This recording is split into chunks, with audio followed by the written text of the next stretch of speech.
موسیٰ اور فرعون کا قصہ یہ صرف ایک مذہبی کہانی نہیں ہے، یہ طاقت، ظلم اور آزادی کی ایک ایسی لازوال داستان ہے جو آج بھی ہماری دنیا میں گونجتی ہے۔ بالکل۔ آج ہم اسی قصے کی گہرائیوں میں اتریں گے، خاص طور پر جیسا کہ یہ قرآن کی سورۃ القصص میں بیان ہوا ہے۔ ہمارے پاس مذہبی تفاسیر ہیں، تاریخ دانوں کے تجزیے ہیں، آثار قدیمہ کے ماہرین کی تحقیقات ہیں، اور ناقدین کے اٹھائے گئے سوالات بھی۔ جی، اور ہمارا مشن یہ سمجھنا ہے کہ یہ کہانی اتنی اہم کیوں ہے، تاریخ میں اس کے کردار کون ہو سکتے ہیں، اور وہ کون سے نکات ہیں جن پر آج بھی بحث ہوتی ہے۔ تو آئیے شروع کرتے ہیں۔ بالکل، اور یہ سمجھنا بہت ضروری ہے کہ یہ صرف ایک پرانا واقعہ نہیں ہے، یہ ایک آپ کہہ لیں ایک نمونہ ہے جو تاریخ میں بار بار دہرایا جاتا ہے۔ ایک آرکیٹائپ؟ جی، ایک طاقتور ظالم، ایک مظلوم قوم اور ایک غیر متوقع نجات دہندہ۔ اسی لیے یہ کہانی ہر دور میں اتنی ریلیونٹ رہتی ہے۔ تو آئیے وہیں سے شروع کرتے ہیں جہاں سے یہ کہانی مسلمانوں کے لیے شروع ہوئی، یعنی مکہ میں۔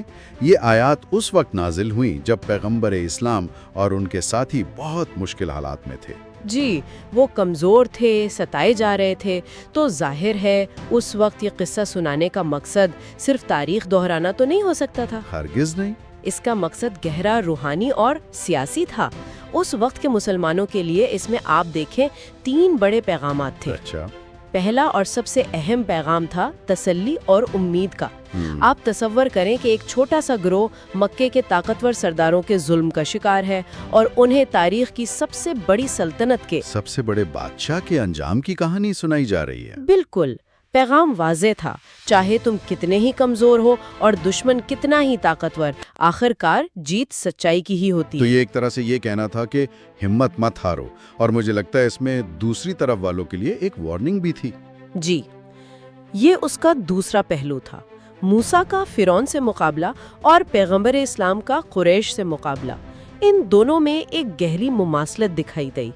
ایک طرف فرعون تھا جو کہتا تھا میں تمہارا سب سے بڑا رب ہوں، اور دوسری طرف مکہ کے سردار تھے جی، جو اپنے سماجی اور معاشی نظام کو چیلنج کرنے والے کو برداشت نہیں کر سکتے تھے۔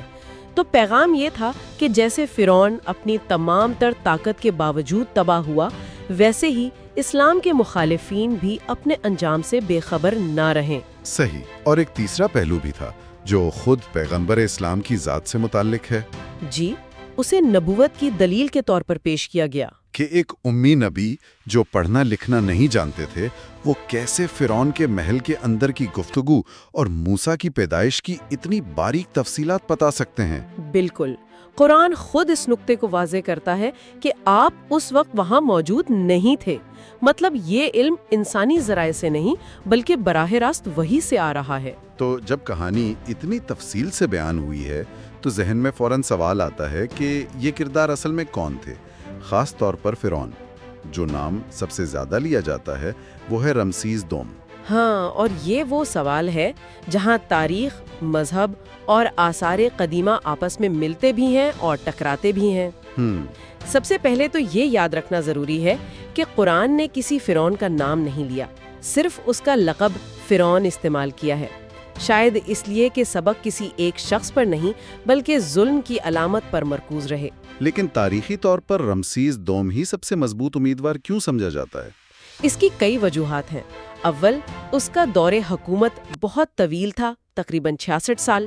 66 سال؟ جی، اور اس نے مصر میں بڑے پیمانے پر تعمیرات کروائیں، جن میں پتھوم اور رامسس جیسے شہروں کا ذکر بائبل میں بھی ملتا ہے۔ اچھا۔ ان تعمیرات کے لیے بہت بڑی تعداد میں غلاموں کی ضرورت تھی، تو یہ بنی اسرائیل کی غلامی کے بیانیے سے بالکل مطابقت رکھتا ہے۔ ٹھیک ہے، تو ایک نظریہ یہ بھی ہے کہ فرعون کا کردار 2 حصوں میں تھا، ایک ظلم کرنے والا اور ایک غرق ہونے والا۔ جی، یہ ایک بہت دلچسپ نظریہ ہے۔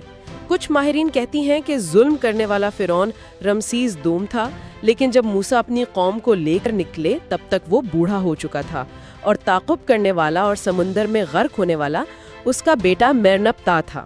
مرنپتا، اچھا، تو ہمارے پاس رمسیس دوم ہے، مرنپتا ہے، کیا کوئی اور بھی نام ہے؟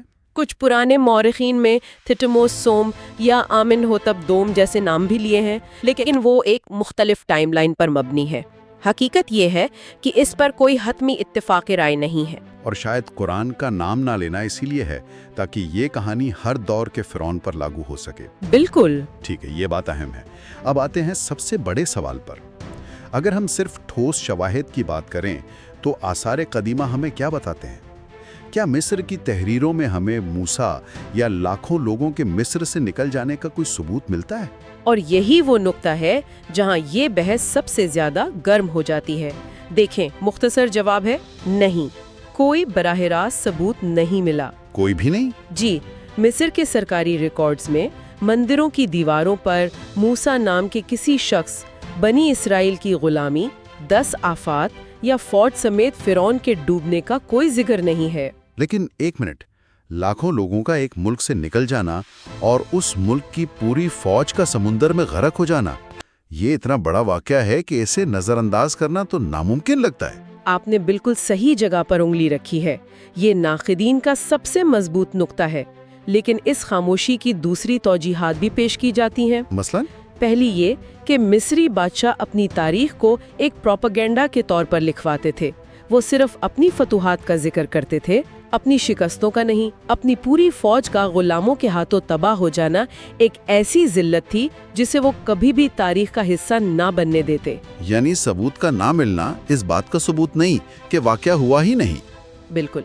اور دوسری بات یہ کہ کچھ بالواسطہ یعنی سرکمسٹینشل ایویڈنس ضرور ہیں۔ مثال کے طور پر تاریخ دان یہ مانتے ہیں کہ سامی نسل کے لوگ، جنہیں ہکسوس کہا جاتا ہے، ایک طویل عرصے تک مصر میں آباد رہے اور ایک دور میں حکومت بھی کی۔ اچھا۔ بعد میں جب مصریوں نے انہیں شکست دی تو ان میں سے بہت سو کو غلام بنا لیا گیا۔ یہ بنی اسرائیل کے مصر میں موجودگی اور پھر غلامی کے بنیادی بیانیے سے مطابقت رکھتا ہے۔ اور وہ ایک مشہور پتھر کی تختی بھی تو ہے، مرن پتاخ سٹیل، وہ کیا ہے؟ وہ ایک بہت اہم دریافت ہے۔ وہ اس پورے معمے کا سب سے ٹھوس ثبوت ہے۔ یہ تقریباً 1208 قبل مسیح کا یہ پتھر ہے جس پر فرعون مرن پتہ اپنی فتوحات گنوا رہا ہے، اور اس میں وہ فخریہ کہتا ہے کہ اس نے کنعان کے علاقے میں ایک گروہ کو شکست دی، اور لکھتا ہے اسرائیل کو نیست و نابود کر دیا گیا۔ یہ تاریخ میں پہلا موقع ہے جب اسرائیل کا نام مصر کے ریکارڈ میں ایک قوم کے طور پر آیا ہے۔ تو ایک خروج کا ثبوت تو نہیں، لیکن یہ ثابت کرتا ہے کہ اس دور میں اسرائیل نامی ایک قوم اس خطے میں موجود تھی۔ جی، جو مذہبی بیانیے کی ایک اہم کڑی کی تصدیق کرتی ہے۔ تو تصویر یہ بن رہی ہے کہ براہ راست ثبوت غائب ہیں، لیکن کچھ تاریخی اشارے موجود ہیں۔ اب آئیے کچھ ان مخصوص نکات پر بات کرتے ہیں جنہیں ناقدین قرآن میں تاریخی غلطیاں قرار دیتے ہیں۔ ان میں سب سے بڑا اعتراض حامان کے کردار پر ہے۔ جی، یہ ایک کلاسک تنقیدی نقطہ ہے۔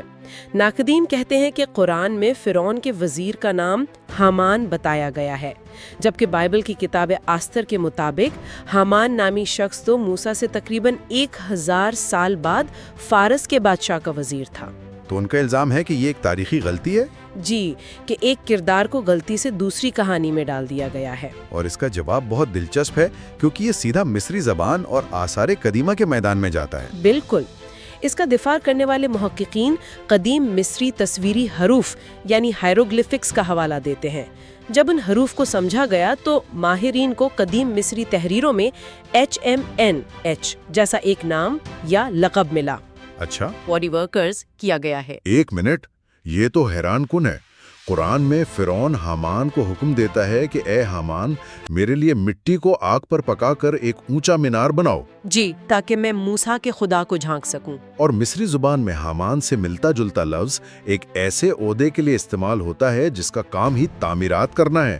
یہ تو زبردست موڑ ہے۔ جی، دفاع کرنے والوں کے لیے یہ محض اتفاق نہیں ہو سکتا، یہ قرآن کی تاریخی باریک بینی کی ایک بڑی دلیل سمجھی جاتی ہے۔ اسی طرح کا ایک اور اعتراض پکی اینٹوں پر بھی کیا جاتا ہے نا؟ ہاں، فرعون کے اسی حکم میں وہ کہتا ہے مٹی کو آگ پر پکا کر مینار بناؤ۔ ناقدین کا کہنا تھا کہ قدیم مصری صرف کچی مٹی کی اینٹیں استعمال کرتے تھے، آگ میں پکانے کا رواج نہیں تھا۔ اور اس کا جواب بھی ہمیں آثار قدیمہ سے ہی ملتا ہے۔ جی، اب یہ بات ثابت ہو چکی ہے کہ اگرچہ عام عمارتیں کچی اینٹوں سے بنتی تھیں، لیکن پکی ہوئی اینٹیں بھی استعمال ہوتی تھیں، خاص طور پر اہم اور پائیدار عمارتوں کے لیے یہ ٹیکنالوجی موجود تھی۔ اور ایک آخری نکتہ جو بہت مشہور ہے، فرعون کی لاش کا محفوظ رہنا۔ جی، یہ سورت یونس میں ہے، جہاں اللہ ڈوبتے ہوئے فرعون سے کہتا ہے کہ آج ہم تیرے بدن کو بچا لیں گے تاکہ تو اپنے بعد والوں کے لیے ایک نشانی بن جائے۔ اور بہت سے لوگ اسے ان ممیوں کی دریافت سے جوڑتے ہیں۔ جی، 19ویں صدی میں جب رمسس دوم اور مرن پتاہ کی ممیاں دریافت ہوئیں تو بہت سے مسلمانوں نے اسے اس پیشین گوئی کی تصدیق سمجھا۔ تو ہم نے تاریخ، آثار قدیمہ اور لسانیات کا چکر لگا لیا۔ اب واپس آتے ہیں اس کہانی کے دل کی طرف۔ ان سب بحثوں سے ہٹ کر آج ہمارے لیے اس قصے میں کیا اسباق ہیں؟ میرے خیال میں اس کہانی کا اصل جوہر اس کے اخلاقی اسباق ہیں۔ سب سے بڑا سبق تو طاقت کے بارے میں ہے۔ یہ کہانی بتاتی ہے کہ جب طاقت بغیر کسی احتساب کے ملتی ہے تو وہ انسان کو تکبر، ظلم اور آخرکار خود اپنی تباہی کی طرف لے جاتی ہے۔ فرعون اس کی سب سے بڑی مثال ہے۔ جی، وہ طاقت کے نشے میں اس قدر اندھا ہو گیا تھا کہ وہ خود کو خدا سمجھنے لگا تھا۔ اور جو چیز سورۃ القصص میں بہت نمایاں ہے وہ ہے اس کہانی میں خواتین کا ناقابل یقین حد تک اہم کردار۔ یہ صرف موسیٰ کی کہانی نہیں ہے۔ آپ نے بہت اہم نقطہ اٹھایا ہے۔ اس کہانی کی اصل ہیروئن خواتین ہیں۔ موسیٰ کی والدہ، جنہوں نے اللہ پر کامل بھروسہ کرتے ہوئے اپنے بچے کو دریا کے سپرد کر دیا۔ پھر ان کی بہن، جی، ان کے بہن، جنہوں نے انتہائی سمجھداری اور بہادری سے اس صندوق کی نگرانی کی۔ اور پھر فرعون کی بیوی، جنہوں نے ایک ظالم بادشاہ کے سامنے کھڑے ہو کر ایک معصوم بچے کی جان بچائی۔ اور توکل یعنی اللہ پر بھروسے کا جو سبق موسیٰ کی والدہ کے عمل میں ہے وہ تو اپنی مثال آپ ہے۔ ایک ماں کا اپنے بچے کو دریا میں بہا دینا یہ انسانی منطق کے بالکل خلاف ہے۔ بالکل، یہ صرف اور صرف اللہ کے منصوبے پر غیر متزلزل یقین کی بنیاد پر ہی کیا جا سکتا ہے۔ اور یہی وجہ ہے کہ یہ کہانی آج بھی اتنی پراسنگک ہے۔ یہ آج بھی ظلم کے خلاف جدوجہد کی ایک علامت ہے۔ جی، جب بھی کوئی کمزور گروہ کسی طاقتور ظالم کے سامنے کھڑا ہوتا ہے تو موسیٰ اور فرعون کی کہانی ایک استعارے کے طور پر زندہ ہو جاتی ہے۔ تو خلاصہ یہ ہے کہ آج ہم نے اس قصے کے مقصد کو سمجھا جو ابتدائی مسلمانوں کے لیے تسلی اور ان کے مخالفین کے لیے انتباہ تھا۔ ہم نے فرعون کی شناخت پر بحث کی جس میں رمسس دوم ایک مضبوط امیدوار ہیں۔ جی، لیکن کوئی حتمی فیصلہ نہیں۔ اور ہم نے ایمان اور آثار قدیمہ کے نقطہ نظر کے درمیان موجود فاصلے کو دیکھا اور حمان اور پکی اینٹوں جیسے مخصوص تنازعات کا تجزیہ کیا۔ اور مرکزی نقطہ شاید یہ ہے کہ یہ کہانی اربوں لوگوں کے ایمان کا ایک بنیادی حصہ ہے، لیکن اسے سائنس اور آثار قدیمہ کی براہ راست حمایت حاصل نہیں۔ اور شواہد کی اس کمی کو ہر گروہ اپنی نظر سے دیکھتا ہے۔ اہل ایمان کے لیے یہ ایمان کی آزمائش ہے، ناقدین کے لیے یہ اس کہانی کے افسانہ ہونے کا ثبوت ہے، اور کچھ مورخین اسے ایک چھوٹے تاریخی واقعے کی بڑی داستان سمجھتے ہیں۔ یہ سب ہمیں ایک آخری سوچ پر چھوڑ جاتا ہے۔ قرآن نے فرعون کے نام کے بجائے اس کے لقب پر توجہ دی۔ یہ کہانی ہمیں کرداروں کے نمونے دیتی ہے، ایک ظالم حکمران، ایک پیغمبر اور ایک مظلوم قوم۔ جی، اس زاویے سے سوچیں تو شاید اصل سوال یہ نہیں کہ وہ کون سا فرعون تھا، بلکہ یہ کہ آج ہماری دنیا میں کتنے فرعون موجود ہیں، یعنی وہ ادارے یا افراد جو بے لگام طاقت اور تکبر کا پیکر ہیں، اور ان کے سامنے کھڑے ہونے والے موسیٰ کون ہیں۔ یہ ایک سوچنے کی بات ہے۔